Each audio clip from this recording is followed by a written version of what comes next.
Hi guys, so welcome back po sa Tarot Page Philippines. This video gawin natin yung weekly horoscope for October 6 to 12 para po sa may Sun, Moon, and Rising na Sagittarius. If you're new, subscribe, like, and share. Kung hindi nyo po alam kung ano yung Sun, Moon, and Rising nyo, kasi importante din siya, sa dulo po ng video natin, we have a link for this para mapanood nyo po. Readings are for guidance purposes, so use your free will wisely.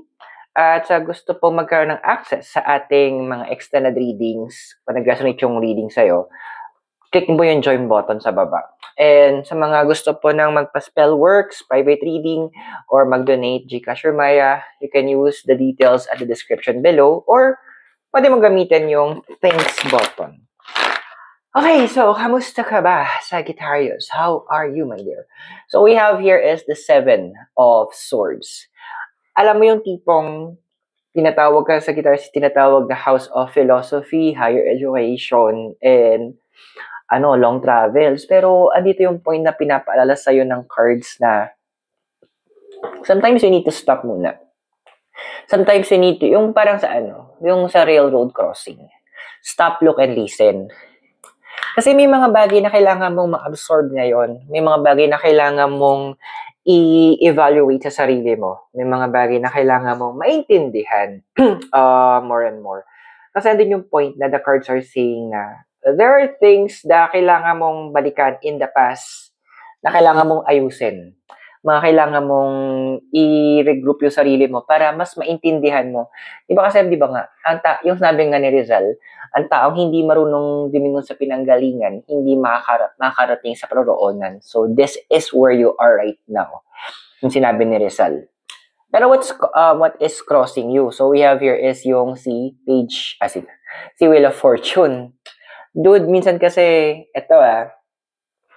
may mga opportunities kasi dumadaan. So, andun yung parang, ay sayang, di ba may kasabi na, strike while the iron is hot. Pero ang totoo kasi, hindi lahat ng opportunity is actually a blessing. Yung iba dyan, blockage siya para ma-achieve mo talaga or mapunta ka doon sa destination mo. Kumaga parang papunta ka sa isang lugar, may nakita kang barkada, uy, kamusta, eme? Di ba? Na-delay ka na sa pupuntahan mo. So, pinapala sa'yo ng cards that you need to be wise doon sa mga tinatanggap mong opportunities or in-entertain mo ng mga blessings because not all of them are designed para mapalago ka or mapaangat ka. Maging mapanuri ka din. Now, we have here your crowning card as the Knight of Swords. So, ayun lang, talaga meron ka ng plans, parang mga long-term plans na gusto mong ma-achieve. Kasi nagsawa ka na para nakafocus ka doon sa mga yung pusa ko yun. Nakafocus ka doon sa mga parang short-term goals mo. So, andoon na you want to make sure that you focus and fulfill mo naman yung mga long-term, yung mga tipong 10 years, 20 years from now, mga ganung bagay, or even 50 years from now. So, this is actually a good thing na tinatarget mo. Kasi, hindi tayo pwedeng mabuhay lang one day at a time. We need to also magplano tayo para sa future. Now, your foundation is yung Knight of Wands. So, this card is actually saying din naman na hindi mo na, may moment na you need to finish something, pero may urge ka na lumabas, maglakad-lakad, or maybe have a vacation. And ako na magsasabi sa'yo, Sagittarius, go. Ituloy mo siya. Why? Kasi pansin mo, whenever na lumalabas ka or magkaroon maybe nature trip or mabilis ang out of town, after nun, sobrang refresh mo, tapos ang bilis mo makapag-isip. Ang bilis mong makahanap ng mga solutions, mga plans. It's because that is your gift. They're the house of travel. So, the more you move, the more ka maraming na-absorb along the way that will help you unlock yung mga potentials mo pa. So, hindi ka dapat nanghihinayang doon. Hindi yon time wasted. Actually, it is an investment pag ginagawa mo siya para sa sarili mo. Kasi di ba, pansin mo, in the past, we have here the Eight of Wands. Lagi kang on the move. Ang dami sa inyo na may career or andoon na kapag you are in a different place, kung nag-aaral kayo, if you're in a different place, mas madali kayong makapag-aral or madali niyong intindihan. Or if you have a meeting, the further the meeting is sa work, the better yung presentation. Oo, may part of cramming, pero mas gumagana yung utak mo. It is kasi yun yung root mo as with Sagittarius placement, so Sun, Moon, Rising. It is your gift, to be honest. So, hindi lahat merong ganon sa zodiac signs. Kasi, kapag tinuloy mo to, we have here is yung development mo as a person. Si High Priestess. Alam mo, masya-sharpen yung intuition mo. Kasi yun yung isang bagay na nawala na sa'yo na neglect mo. Kasi nga, although House of Philosophy, andoon na neglect mo yung gamitin, yung intuition mo. So, the universe will help you para ma-develop mo, ma-open mo ulit to, and magagamit mo siya for your benefit. Actually, yung benefit ng paggamit mo ng intuition is hindi lang para sa'yo You are also helping others kasi sa mga naging partnership mo, andoon na sila din nagbe-benefit doon sa intuition na nakukuha mo na pag may nakita kang feeling mali, yeah, it is, something is wrong, my dear. So, wag kang matatakot, pakinggan yung intuition mo, especially, mag-grow pa siya lalo ngayon. Okay, so kung nakaka-resonate ka sa reading, you can click yung join button sa baba kasi meron tayong extended kung saan mas malalim pa yung ibang readings natin. Yun yung card sa binubunot ko. Pero tuloy muna natin yung current reading mo. So we have here yung sa physical environment mo is the Four of Pentacles. Nga. Some of you are asking for additional funding. Sabihin natin na parang, wait lang, may kulang kasi ganito, kasi ganyan. Kasi may mga nangyari na yung ibang sources of income, medyo either bumababa siya or alam mo mawawala na. So, andon, medyo may part na nagka-cramming ka. Na, wait lang, kailangan ko ng source of money. So, the cards are saying na, ito na nga yun binibigay ng universe sa'yo. Ito na yung moment na yun.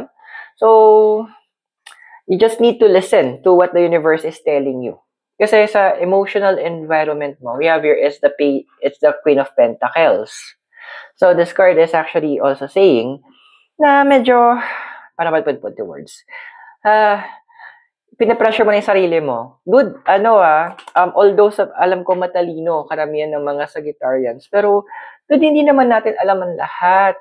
Learn also to network with people. Andoon na kapag you feel stressed, then again, ground yourself. Kung malapit, alam mo kung swerte ka malapit ka sa dagat, then find time na maglakad ka sa may dalampasigan. I would recommend maglakad ka ng kapaa. Or if you're near a park, kung saan may mga